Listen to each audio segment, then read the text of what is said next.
మీరు కనుక నా వీడియో చూడడం ఫస్ట్ టైం అయితే లైక్ చేయండి, సబ్స్క్రైబ్ చేయండి, అలాగే గంటను కొట్టడం మర్చిపోకండి.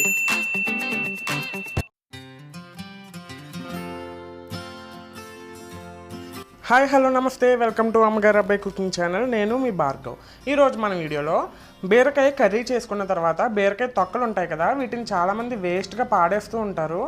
వీటితో కూడా మనం మంచి రుచికరమైన చట్నీ చేసుకోవచ్చు, కానీ ఆ విషయం తెలియక చాలామంది పాడేస్తూ ఉంటారు. బీరకాయ తొక్కల్లో ఫైబర్ చాలా ఎక్కువగా ఉంటుందండి. ఇది చాలా మనకి డైజెషన్ పరంగా చాలా హెల్ప్ చేస్తుంది. వీటిని పాడేయాల్సిన అవసరం లేదు. చాలా చాలా టేస్టీగా ఉండే పచ్చడి చేసుకోవచ్చు.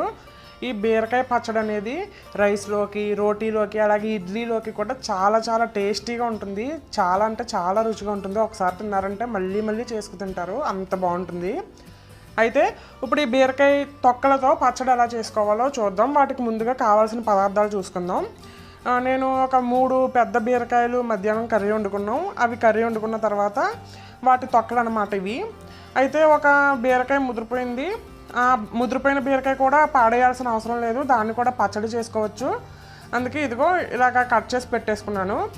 బీరకాయ తొక్కలు వీటిని అన్నిటినీ తీసుకున్నాను. ఇప్పుడు వీటన్నిటిని బాగా కడిగి చాలా చిన్న చిన్నగా ముక్కలు కట్ చేసుకుని పెట్టుకోవాలన్నమాట. ఇంకా వీటికి ఒక అట్లీస్ట్ కనీసం ఒక 10 పచ్చిమిరపకాయలైనా ఉండాలి. కారంగా ఉండే 10 పచ్చిమిరపకాయలు. కారం తక్కువ తినే వాళ్ళైతే కొంచెం తగ్గించి వేసుకోవచ్చు. అదే మీ ఇష్టం బట్టి, మీరు తినే కారం బట్టి తీసుకోవాలి పచ్చిమిరపకాయలు. అలాగే నాటు టమాటాలు 3 తీసుకున్నాను. 3 నాటు టమాటాలు పుల్లగా ఉండేవైతే బీరకాయ పచ్చడికి చాలా బాగుంటుంది. ఇంకా రుచికి సరిపడినంత ఉప్పు, 2 రెమ్మల కరివేపాకు, ఒక 5 వెల్లుల్లి రెబ్బలు, అలాగే కొంచెం చింతపండు, 2 టేబుల్ స్పూన్స్ పచ్చిశనగపప్పు, 2 టేబుల్ స్పూన్స్ మినపప్పు, 2 టేబుల్ స్పూన్స్ ధనియాలు, 1 టేబుల్ స్పూన్ ఏమో జీలకర్ర తీసుకున్నాను. ఇప్పుడు ఇంక మనం ప్రాసెస్ ఏంటో చూసేద్దాం. ముందుగా స్టవ్ ఆన్ చేసి ప్యాన్ పెట్టుకుని ఆయిల్ యాడ్ చేసుకోవాలి. ఆయిల్ కొంచెం హీట్ అయిన తర్వాత మనం ముందుగానే చెప్పి పెట్టుకున్నాం కదా పోపు సామాగ్రి, వాటన్నిటిని కూడా ఆ ఆయిల్లోకి యాడ్ చేసేసుకోవాలి. యాడ్ చేసుకుని లైట్గా ఫ్రై చేసుకోవాలి.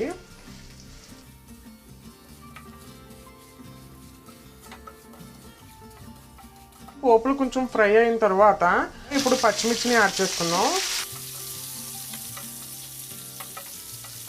అలాగే కరివేపాకును కూడా యాడ్ చేసేసుకుందాం.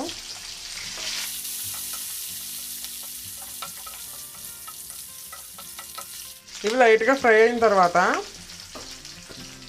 టమాటా ముక్కలు కూడా యాడ్ చేసుకుందాం. ఒకసారి బాగా మిక్స్ చేసుకుని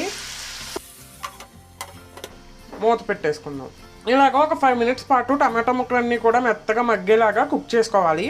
ఈ టమాటా ముక్కలు మగ్గేలోపు మనం ముందుగానే చెప్పుకున్నాం కదా చింతపండు, అది కొంచెం వాటర్లో వేసుకుని నానబెట్టుకుని ఉంచుకుందాం. 5 మినిట్స్ తర్వాత ఒకసారి మూత తీసుకుని చూసుకుందాం టమాటా ముక్కలు మగ్గాయా లేవా అని. టమాటా ముక్కలు అయితే ఆల్మోస్ట్ మగ్గిపోయినాయి. ఇంకో 2 మినిట్స్ పాటు మగ్గించుకుందాం. మన టమాటా ముక్కలన్నీ కూడా మగ్గిపోయినాయి. ఇప్పుడు వీటన్నిటిని కూడా ఒక ప్లేట్లోకి తీసేసుకుందాం. టమాటా ముక్కలన్నీ కూడా ఒక ప్లేట్లోకి తీసేసుకున్నాం కదా, ఇప్పుడు అదే ప్యాన్లోకి ఇంకొంచెం ఆయిల్ యాడ్ చేసుకుందాం. ఇప్పుడు ఆ ఆయిల్లోకి ఇలా ముక్కలుగా కట్ చేసుకున్న బీరకాయని మొత్తం యాడ్ చేసుకోవాలి. యాడ్ చేసుకుని ఒకసారి బాగా కలుపుకోవాలి.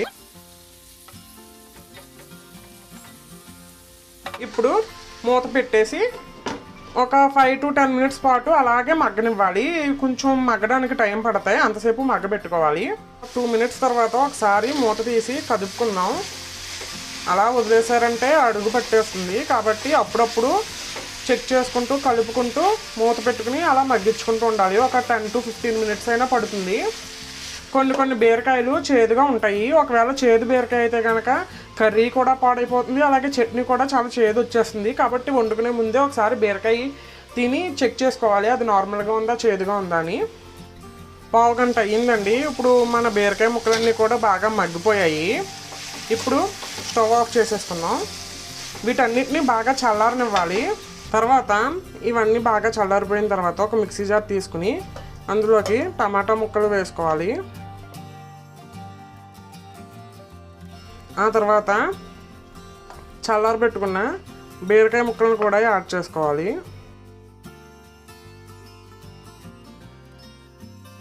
ఇప్పుడు అందులోకి ఒక 5 వెల్లుల్లి రబ్బలు కూడా వేసుకోవాలి. తర్వాత ముందుగానే నానబెట్టి పెట్టుకున్న చింతపండు గుజ్జు నీళ్ళతో సహా వేసుకోవాలి. తర్వాత రుచికి సరిపడినంత ఉప్పును కూడా వేసుకోవాలి. నేను ఒక టీ స్పూన్ వేసుకుంటున్నాను. వేసుకుని కొద్దిగా నీళ్ళు యాడ్ చేసుకుంటూ బాగా మెత్తగా మిక్సీ పట్టుకోవాలి. మెత్తగా మిక్సీ పట్టుకున్న తర్వాత ఒక బౌల్లోకి తీసి పెట్టుకుందామండి. అంతే మన బీరకాయ తొక్కల పచ్చడి రెడీ అయిపోయింది. తాలింపు కోసం ఇందాకటి సేమ్ ప్యాన్ పెట్టుకుని కొంచెం ఆయిల్ యాడ్ చేసుకుందాం. ఆయిల్ కొంచెం హీట్ అయిన తర్వాత కొద్దిగా జీలకర్ర, కొంచెం ఆవాలు, కొంచెం మినపప్పు, ఒక ఎండుమిర్చిని కూడా వేసుకుందాం. ఇవి లైట్గా ఫ్రై అయిన తర్వాత కొంచెం కరివేపాకును కూడా యాడ్ చేసుకుని బాగా ఫ్రై చేసుకోవాలి. అంతే మన తాలింపు బాగా వేగిపోయింది కదా, ఇంక స్టవ్ ఆఫ్ చేసేద్దాం. అంతే అండి, మన తాలింపుని ఇప్పుడు చట్నీలో యాడ్ చేసేసుకుందాం. అంతే, ఎంతో రుచికరమైన బీరకాయ పచ్చడి రెడీ అయిపోయింది.